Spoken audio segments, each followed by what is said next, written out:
இன்னைக்கு நம்ம எக்ஸல்ல வந்து கவுண்ட் பார்க்க போறோம். ஒரு ரேஞ்ச் இருக்குன்னா, அந்த ரேஞ்சில இருக்கக்கூடிய கவுண்ட் ஏ, கவுண்ட் எஃப் ஃபார்முலா யூஸ் பண்ணி பார்க்க போறோம்.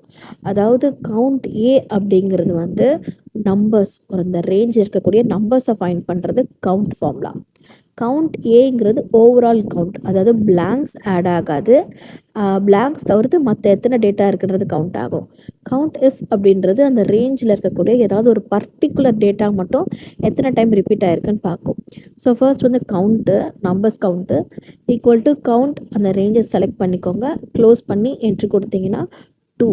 ஸோ நமக்கு வந்து 2 நம்பர்ஸ் கவுண்ட் வந்து இருக்குது செல்லில், 1995 அண்ட் தென் 5263. ஸோ அதனால் நமக்கு வந்து 2 கவுண்ட் காமிச்சிருக்கு. அடுத்து கவுண்ட் ஏன்னா ஓவரால் கவுண்ட். ஸோ கவுண்ட் ஏ ஓப்பன் ப்ராக்கெட், அந்த ரேஞ்சை அப்படியே செலக்ட் பண்ணிக்கோங்க, செலக்ட் பண்ணிவிட்டு close bracket and enter. So overall data எத்தனை இருக்குது அப்படிங்கிறது வரும். பிளாங்க்ஸ் இதில் ஆட் ஆகாது, பிளாங்க்ஸ்க்கு தனி ஃபார்முலா இருக்குது. ஸோ கவுண்ட் ஏ ஓவரால் கவுண்ட், ஸோ மொத்தம் 8 இருக்கிறதுனால 8 வந்துருச்சு. நெக்ஸ்ட்டு கவுண்ட் எஃப், ஸோ அது வந்து அந்த டேட்டாவில் இருக்கக்கூடிய ஒரு பர்டிகுலர் டேட்டா மட்டும். So formula count F open bracket, first வந்து ரேஞ்ச் அப்படியே ஃபுல்லாக வந்து செலக்ட் பண்ணிக்கோங்க, ரேஞ்சை செலக்ட் பண்ணிவிட்டு கமா க்ரைட்டீரியா, இப்போ ராஜான்றதை மட்டும் நான் செலக்ட் பண்ணுறேன். ஸோ செலக்ட் பண்ணிட்டு க்ளோஸ் பண்ணி என்ட்ரி கொடுத்தா 3, ஏன்னா 3 ராஜா இருக்குது, 1 2 3.